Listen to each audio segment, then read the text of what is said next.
it. It won't cost me a thing. You might be in trouble. I'm usually in trouble. So that was fun. That could have been a lot worse. Yeah. We just concluded an episode with a special guest. And now, I think she's here still. Anyway, now she's upstairs. And the worst part is we sat here for about a half hour shooting the shit, and it was some pretty good stuff. Yeah, well. And now we're going to climb up as soon as the mic starts. I am a robot. Did we do that one yet? That one never gets old. I'm going to get this thing over here just in case. If I have to belch, which is there's a probability that could happen. I got to figure out which ghost, monster, robot. I'm going to go robot, so it's the number 2. Remind me to go number 2 when I have to burp. Well, oh, no. I will. That could be confusing. It could be. Cripes. All right. Well, is this another episode? This is. Let's do it. It's happening. What's the word for when, like, androgynous means you don't know the gender of something, but what about when you don't know the number of something? Because we don't know what number episode this is. Yeah. It might be guess. Winter, spring, summer, or fall. We don't know that either. Winter, spring, summer, or fall. All I gotta do is call. Artist, go. James Taylor. You're right. And anyway, we just concluded an episode with my wife on it. And I don't know if that'll come out before or after this one. So we'll wait and see. I think before, because we're going to do the radio game. How'd you think it went? You can say. No one's going to hear this. It was fine. It was fine. I thought she did very well. She did. I have to say that, though, because otherwise I'm screwed. She seemed a lot more comfortable and less like hyped than I thought she would be. So well, she sat in a couple of times. I guess, yeah. And not been on mic. It's not like brand new. So she was on my the mom episode, and then Think Drink she hung out for a little. Yeah.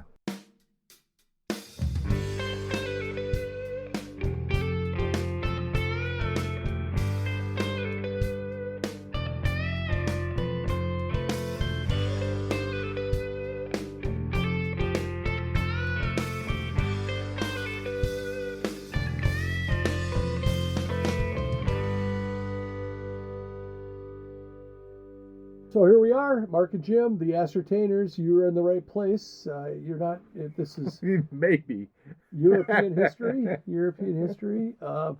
We pee. Mark just peed. I don't pee as much as you. Interesting. Sherlock Holmes over here. Anyway, the Ascertainers are a podcast about what is it? What do we call ourselves? Music, musings, and other drivel. I think is what our official tagline is. I think so. That's the second. Yeah, the first tagline. One was horrible. Yeah. What was the first one? Jones's perspective. Generation Jones perspective. Yeah, and people go, "What the hell is that?" Nobody gives a shit. All right, who's this Generation Jones guy? And just get on with the swears and the musics.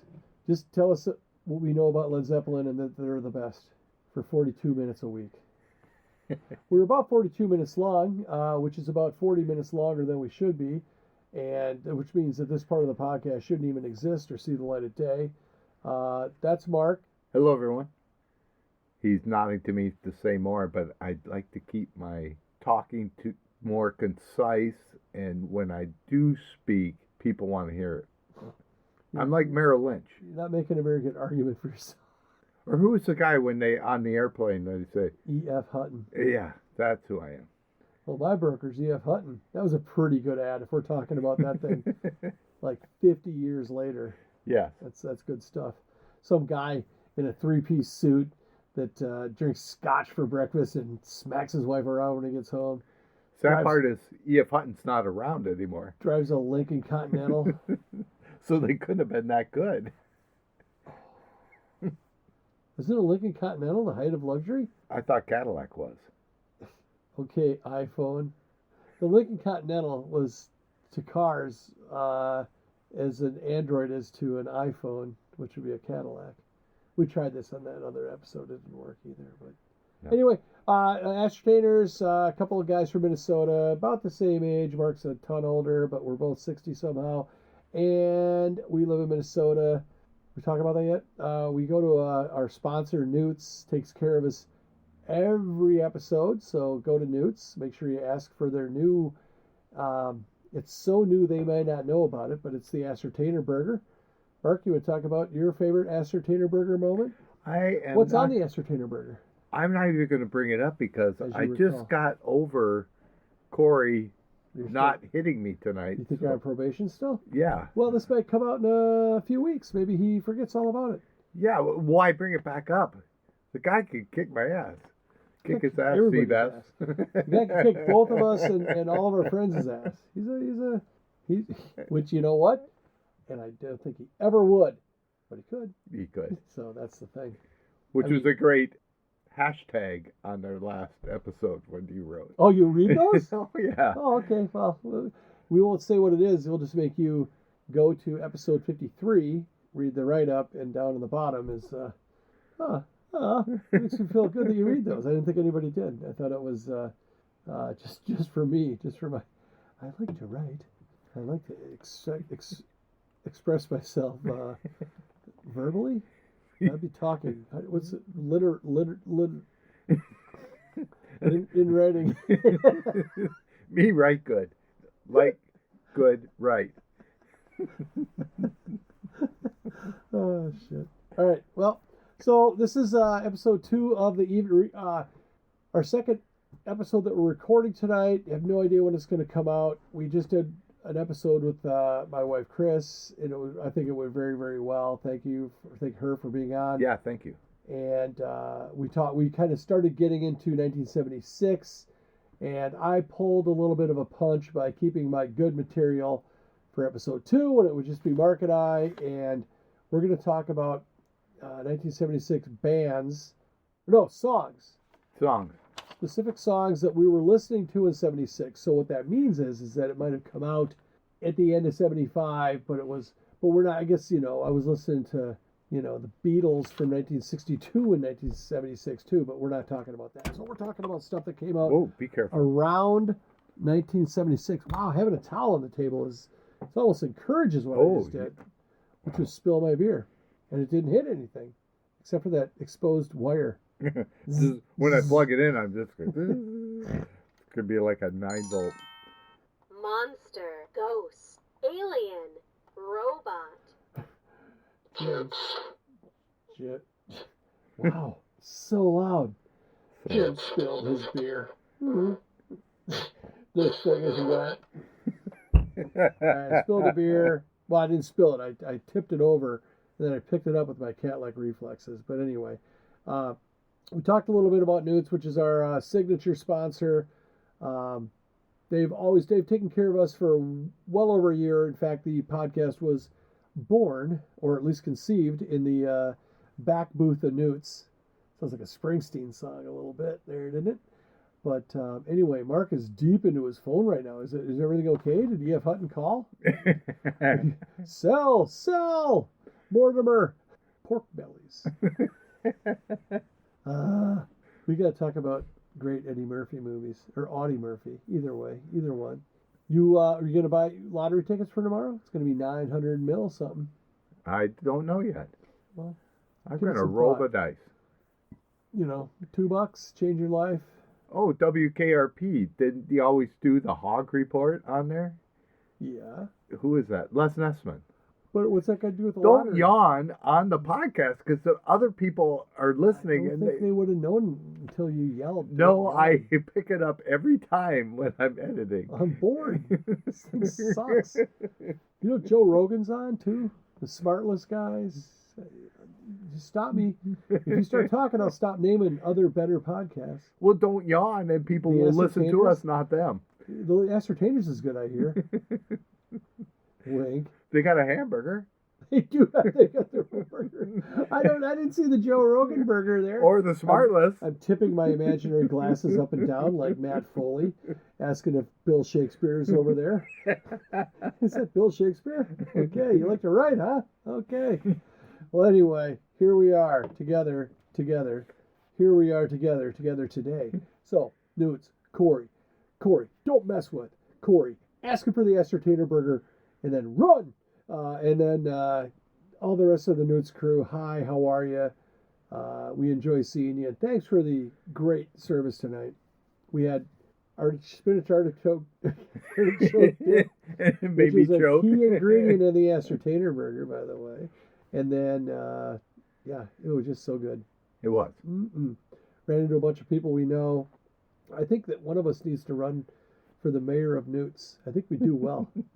Because a lot of people know us there because of, how famous we are from the podcast. Is this like McDonald's? Am I going to be like Just so that? you know, I'm fucking not serious when I say that. We be like the Hamburglar or Grimace or whatever. Who would you want to be? Which McDonald's guy? I'll let you pick first. I don't know what Grimace is. A purple. He's like a purple hairy guy. He's like phlegm. He could. But he tried out for the Mucinex spot. When he shows up, his knees are all fucking banged up. He's old. I could do snot. I could do mucus. What do you need? Phlegm? Phlegm takes it out of me. I can't do phlegm.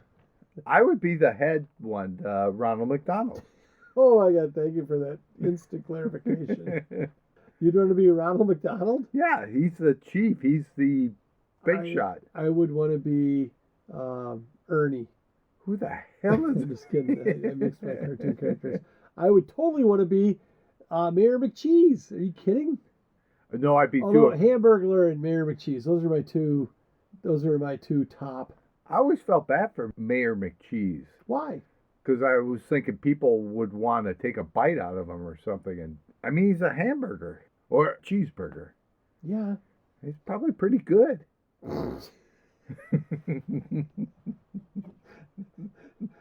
Okay, I didn't think of that all the way through. That's where my mind goes. But he walked around like a man. He was... Sorry, I can't do it. It's so close to Easter. I can't. I'm going to go straight to hell.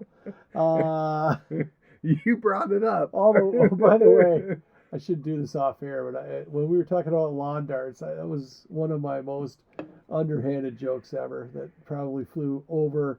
That's pretty funny the way you said that. 99% of people's heads, but for the one person that got it, that's not my mom, because I'm sure she got it, where I talked about the holes in the feet. Oh, yeah. You'll listen to that one again. I do. If I have to explain it. I just got it now that you explained it. Well, then I wish I hadn't. So anyway, we did Newt's. We have no errors and omissions because we covered those on the previous episode. We'll jump into the radio game. We might actually get on topic here pretty quick, like. Sure.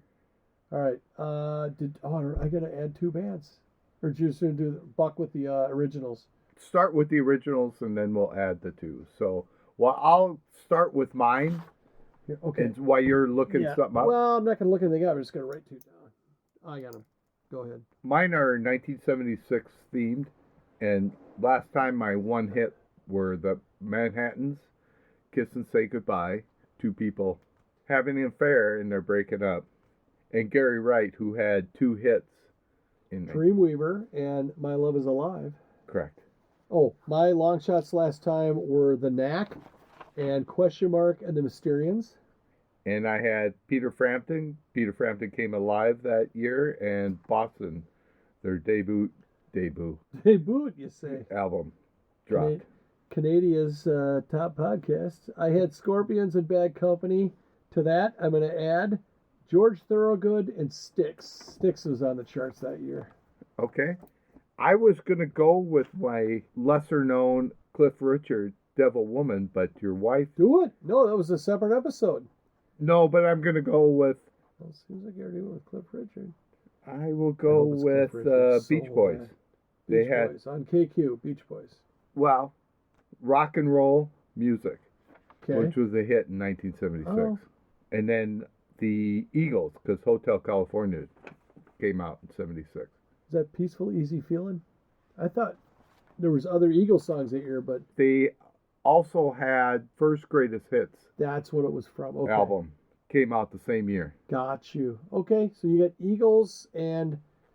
Who's the second one you added? New? Beach Boys. Beach Boys. Okay, give it a listen. Oh, that's me. Mark's now the guy who listens because he's way more patient than me, and he's got this technique. So picture a guy walking around with headphones on, and then he's got an earbud wire. He looks like he's getting ready to go to the space. Oh, there's a song on. He's grooving and moving. Oh, it might be Disco Duck. Close. Oh, what are you doing? I was going to get up and dance. Do you think the Macarena? Do you think what's his name will be dancing around when he's 40? It's a movie quote from. Give me another hint. This is good radio. Give us another hint. It's Rolling Stones. Oh, it's Mick Jagger? Yeah. Sympathy for the devil. What song? He doesn't even know. He's the biggest Stones With fan. no shoes on my feet. Oh. Put me out. Put me out. Put me out of misery. Don't sing it. I got to go through it faster in my head. Edit this blank space out. I could suck a duck. Chin up there. Piece of bird. Keep that in because there's probably people listening just yelling out, "Piece of bird, you idiot! Shut the hell up!" I'm going to go mow the yard. I'm going to go cut the grass. You think everyone got it because of my great singing. Oh, if they could have only seen what that mostly looked like Houdini trying to get out of a fucking straitjacket. That would have been good. I taped my headphones to the table to try to keep it from making a noise. Oh, yeah, that's new. We got fucking green painter's frog tape. It almost knocked me down trying to get up. Okay, we lost at the radio game. Go figure. Good thing we're not recorded on camera. We might. I like the fact that you came up with like the first 3 words of the song and then put ourselves through like 4 verses. I am Beast of Burden. Is that the name of the song? Beast of Burden? Yes. Okay. That's good. All right. Well, I'm going to go with it now. yeah, why not? Why deviate now? All right. 1976 is a pretty good year. Bicentennial. That means 200 years. Mark. Jimmy Carter was our president. Yes. Our Olympic hockey team was 4 years away from being good. And the music was pretty good. You know what was really good? Music was good. And we're each going to throw 5 songs out that we thought were fucking cool. I don't have that many left because I put a lot out. Well, I got like a whole bunch, but I have 5 that I dedicated for this episode because Mark, I care about the listener. And by listener, I mean, thanks, Charlie. Thanks for hanging in there. Of course, Charlie's listening at 2x speed, so he's already done with this episode. Before now, we are. What's happening exactly? He's like fucking Turbo Chuck. That's what we call him on the block. So anyway, one thing I'll say about 1976 is that it was a pretty good year for sitcoms because there were a fucking jillion. Like I looked at the top, it was dumb. You want to hear a couple or no? Can I name them? It was Well, the top of the chart, Happy Days. Yep. And followed by the Laverne show and that Shirley. came right after it. Yep. Another one would be Three's Company. Yep. Go ahead. All in the Family, The Jeffersons, Good Times. Oh, wow. MASH. MASH, yeah. Oh God, there's like 6 others. It's just we don't like when we do lists, but these are quite impressive. For crepe's sake. We'll get back to that after we talk about some bands and stuff. So I picked 5 songs and I tried to. I spent like literally 15 minutes on this, so I gave it some effort. But it's not so much if it was the greatest song, because I'll tell you right now, Bohemian Rhapsody is not on my list. Now that's not to say that that's not the best song of that year. I wasn't listening to Bohemian Rhapsody. I crossed American Girl off, one of my favorite songs of all time. I didn't start listening to that till I was like 40. So, going back to Bohemian Rhapsody, yes. That was either a love or hate song at the time. A lot of people thought, you know what, that's like a too much opera song. That's not rock and roll to me. I can see where they I've would had come up with that argument in high school. in bathhouses all Yeah. over the country, the world, really. It was a locker room. I didn't want to say that, but yeah. Sure it was. It's like, oh, slap. Oh, my towel. Slap. Oh, you hit like a girl. Oh, slap. Ah, somebody to. Yes, Queen was probably a redneck's nightmare because it was so good, and they had to like wrestle with it, like the I can't say what's his name, Trevor Moore from The Whitest Kids You Know. He had a song, and this is no disrespect to any lifestyle choices, but it's called "The Gays Got Married," and it's a spoof on a Taylor Swift song. About it basically is just it makes fun of straight white guys, and it's very entertaining, very funny, and maybe a little eye-opening, but anyway, I don't like to laugh at myself.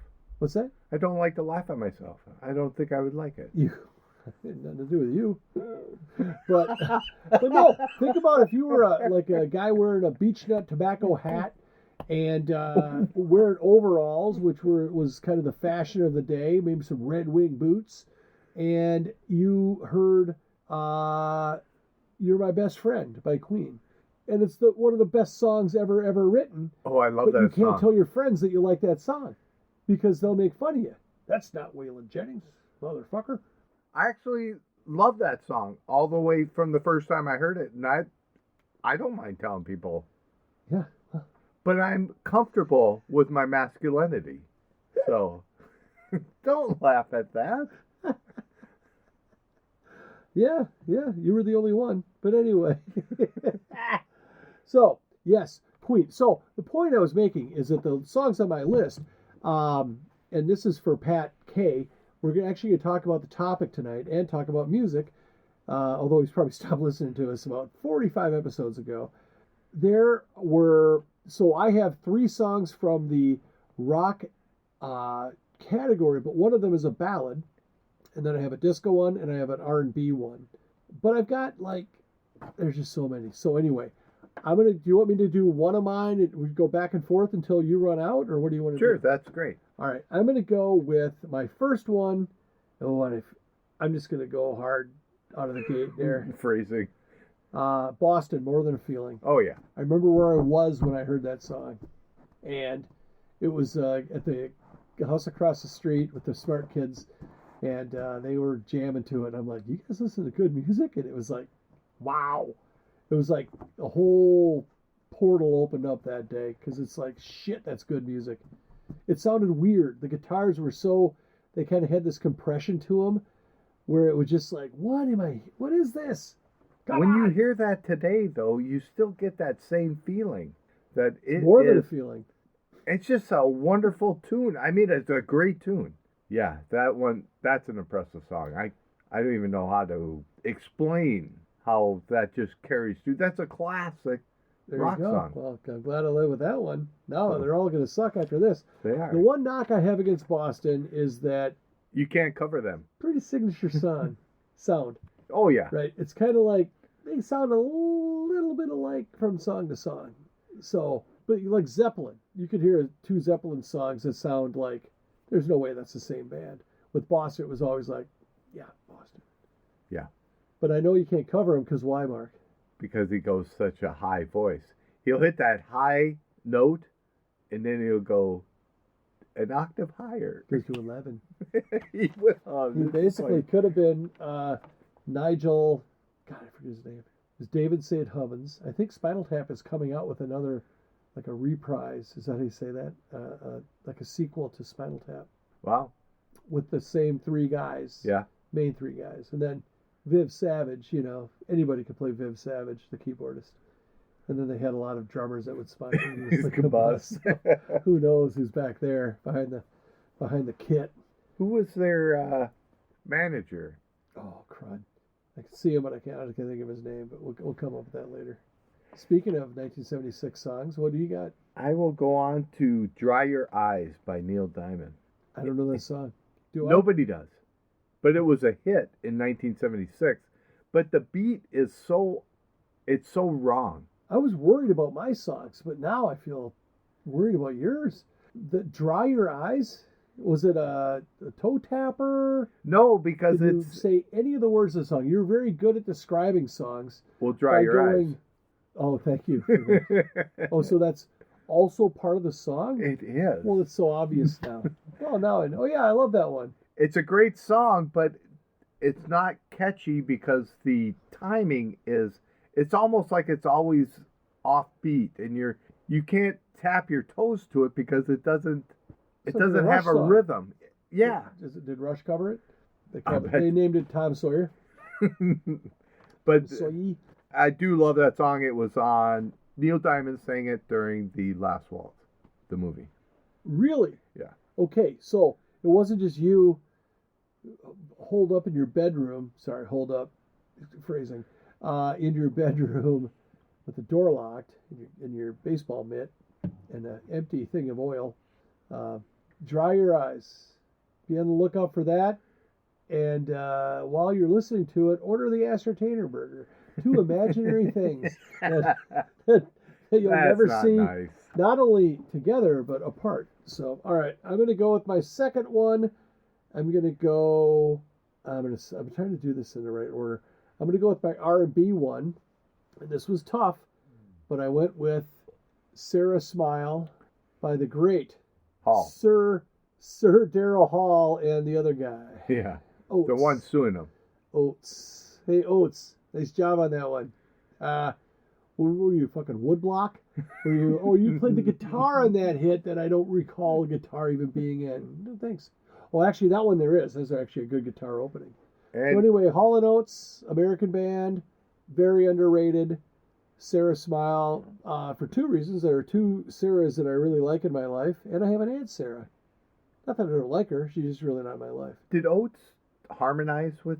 Sure, just like Alex Lifeson harmonized. And for Alex Lifeson to have a mic was for like, But there are 2 people singing when they say smile. it might be double track Daryl's voice. You're right. Could be, I don't know. Daryl Hall's got some pipes, though. He Hey? does. Very good.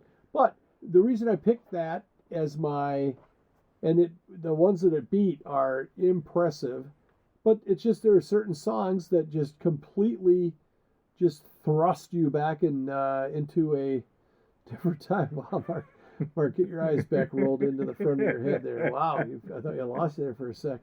A lot of thrusting. He edited about a lot of thrust talk out, probably, as far as you know. I hate that word. Yeah. Wow. Trauma. Anyway, so yeah, that and well, I'm not going to deviate from the list, but there's just a bunch of songs where if you're of our old asses age, or if you were in your anywhere from 10 to 20 years old, when you hear some of these songs, it's just like, oh yeah, I was sitting in jail, or I was sitting in the back of the fucking station wagon or whatever, or having a sandwich at the counter at the 5 and dime, cut diagonally, or possibly into triangles, Wow. with toothpicks in it. The ham was a little salty. One of my favorite skits. I didn't ask for mayo. I said on the side. There it was. Fuckers. Sarah, smile. That's what's in there. It's in the lyrics. It's in parentheses. Go ahead. What do you got?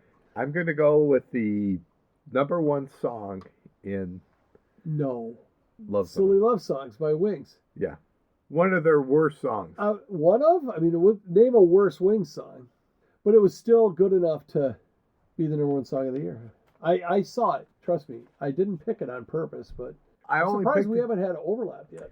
I picked it because of one of my next picks is going to surprise you. Will it be a good song? Surprise. I'll be surprised if it's something that I've heard of. Neil Diamond over there. I was surprised that the Beatles sang Yeah, they had a hit the same year that, Earth, Wind, and Fire had a hit with it. no, that the Wings had it. And Ringo was on the charts that year, too. Right, and the Beatles had broken up in 1970. What's the song I'm thinking of? not September. What's the other Earth, Wind, and Fire song? The Beatles sang it first. It's on my list. Hang on. Yeah, why don't you just look there? Do you do show prep? I don't. I don't have it. I didn't write it down. Maybe it's on the other side. No, that's a note. That's my other notes. That's my notes. It says shovel, duct tape, get Mark drunk. Anyway, okay. While you're looking that up, the reason I did number 1 is because I'm going to say number 100 on the Billboard Top 100 list. Oh, look at you go. Country Boy, you got your feet in L.A. John Denver. No, Glen Campbell. Glen Campbell. Saw the list. It's actually a pretty good song. Okay. I'm sure it is. You are such a good describer of songs. It's almost like doing my thing with my glasses again. Doing is that Bill? Is that Casey Kasem over there? Is that Rick Dees? I'm not good at singing. Well, just know that this is a podcast about music, and if it's a song that you think no one's ever heard of, just by saying the name of the song, I mean, is it me? But everyone has... Audience, write into TheAscertainers@gmail.com on the email machine and tell Mark, hey, you're the songbird of your generation. Just sing a few bars. Can I mention, while you're emailing... Can you tell I cupped my... I can. Like I'm telling you a secret? No, but... I am an alien. But you're on device to email me, which you could easily look up the song and listen to it. No. Well, yeah, but do that after you bitch at Mark, because all you're doing is enabling him if you look it up on your own. I don't know why they have to listen to me butcher a song. Well, buddy, you're going to pretty much ruin the whole idea of why they should listen to any of this, but okay. But I bring it to their attention. They would never have looked it up unless we brought it up. He flipped me off. No, I flipped my phone off your song. Hang on. Yeah, but you gave me eye contact. I know. I also spat at you. I didn't mean to do that.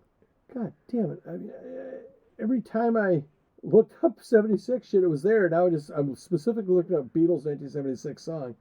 It's not coming up. I'm going to go like this. Watch this. Oh, my. Got any other songs? Here, I'll do one, and I'll let you talk about it. That was Frampton, Do You Feel? Interesting fact, that came out in 1973 as a studio, on an album, but it got popularized by Frampton Comes Alive, which came out in 76, so that's what I'm going with on that. Wow, that's it? Come on, man. Well, no, I thought you would talk about it while I'm looking shit up on my phone. You know, this is a music podcast. Yeah, I know. Actually, it should be sponsored by Google because we're both hitting that like a crack pipe. Earth, Wind, and Fire. They're good. Who? Got to Get You Into My Life. Thank you. Into my life. So the Beatles sang that. Right. And I'm like, no way the Beatles, because I'm like, who else did a better job with that song? And it was Earth, Wind, and Fire. When did they... Revolver. When did they recover it? Cover it. After the Beatles. That's how covers work.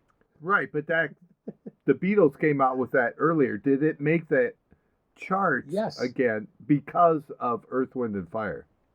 I think Earth, Wind, and Fire probably charted higher with it. No, but that's why the Beatles charted back again. So that song was released by the Beatles in 1976. No, it wasn't. They had already broken up. I know it was a hit in 1976, but I'm saying it was a hit. Oh my God, it's almost as if the phone was listening.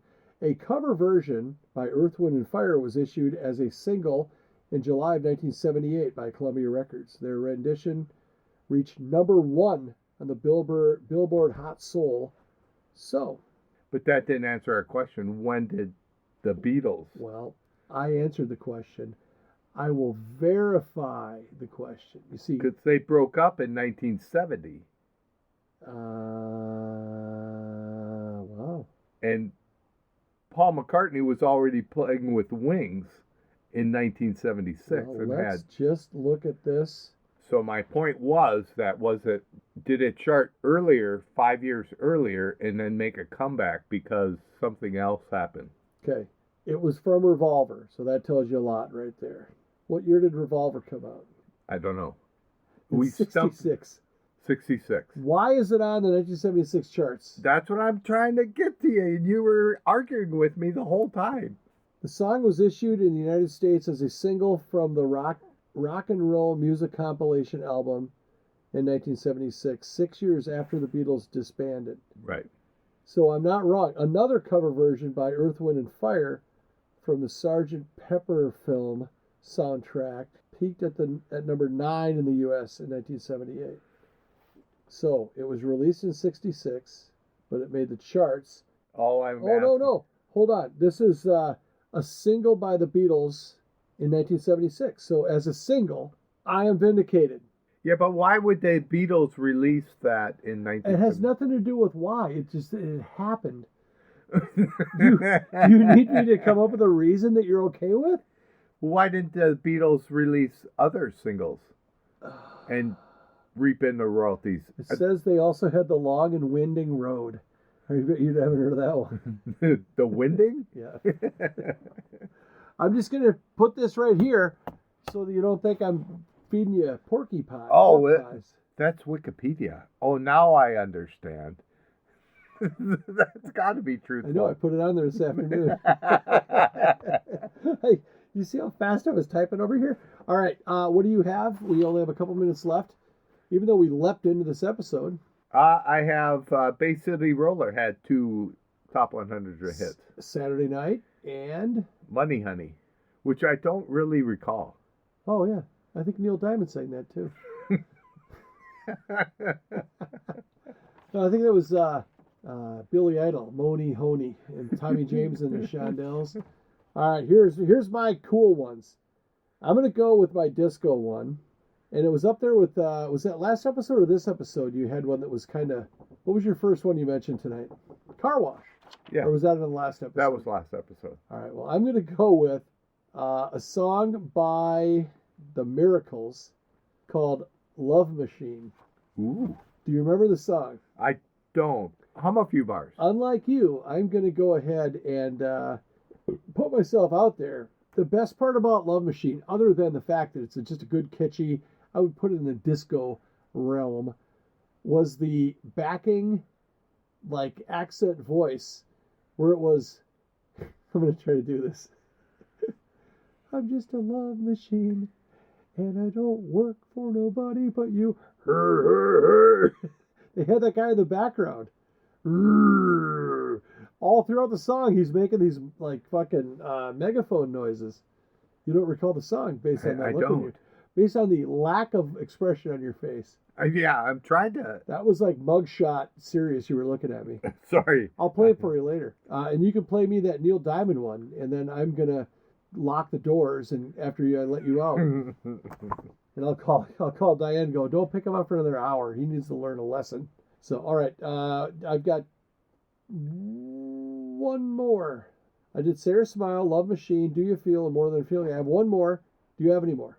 I could do C.J. McCall. Convoy. There was another kind of novelty song that year that was that made the charts. Is it the one you were going to bring up? Nope. Go ahead. It was Junk Food Junkie. Oh, I don't recall that one. I think it was like Jim Gross. It looks like Jim Croce, but it's a G. I don't think it was Jim Croce.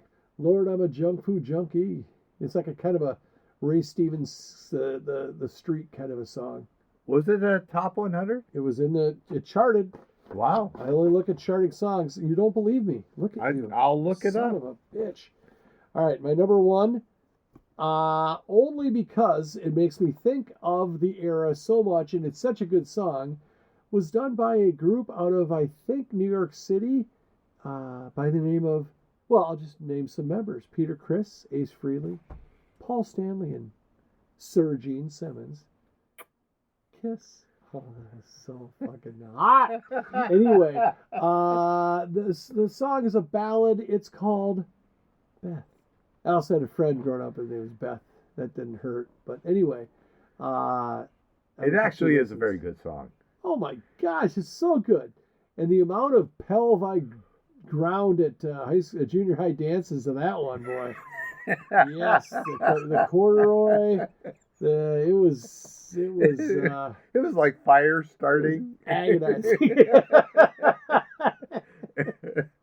was like, I don't know. Oh, that's my chapstick. Don't sweat it, man. It's cool. Oh, looks like Turn the hips. Turn the hips. chapstick's leaking a little bit there, pal. Anyway, that's what I had for that. Wow, that I didn't think we'd. There's a lot of feelings coming out now. Yeah. Oh, some of my honorable mentions.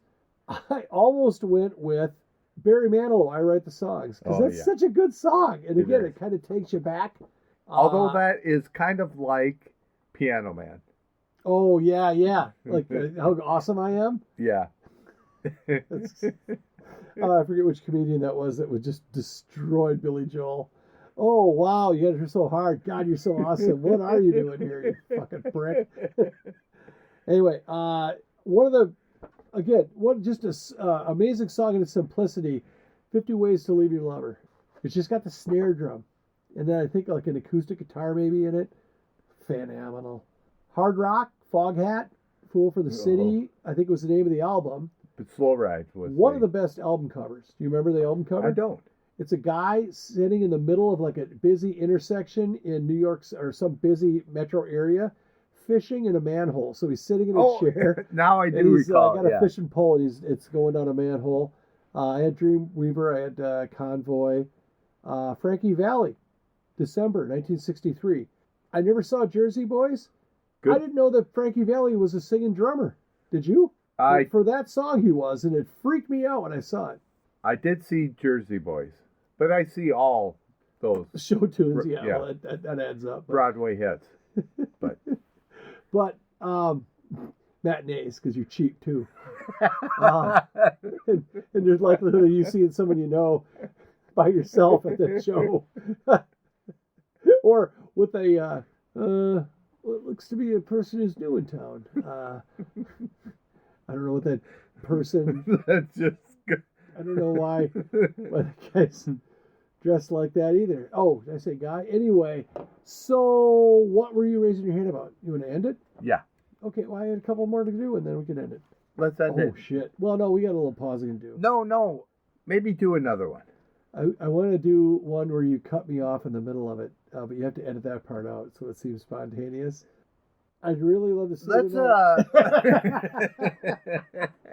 All I want to say was that some of the great the band names were just legendary. Hamilton, Joe, Frank, and Reynolds. Hey, how's it going? I got a table for Joe. That Joe? Sorry. Go ahead. Beat it. Well, thank you for listening. We have a Facebook page.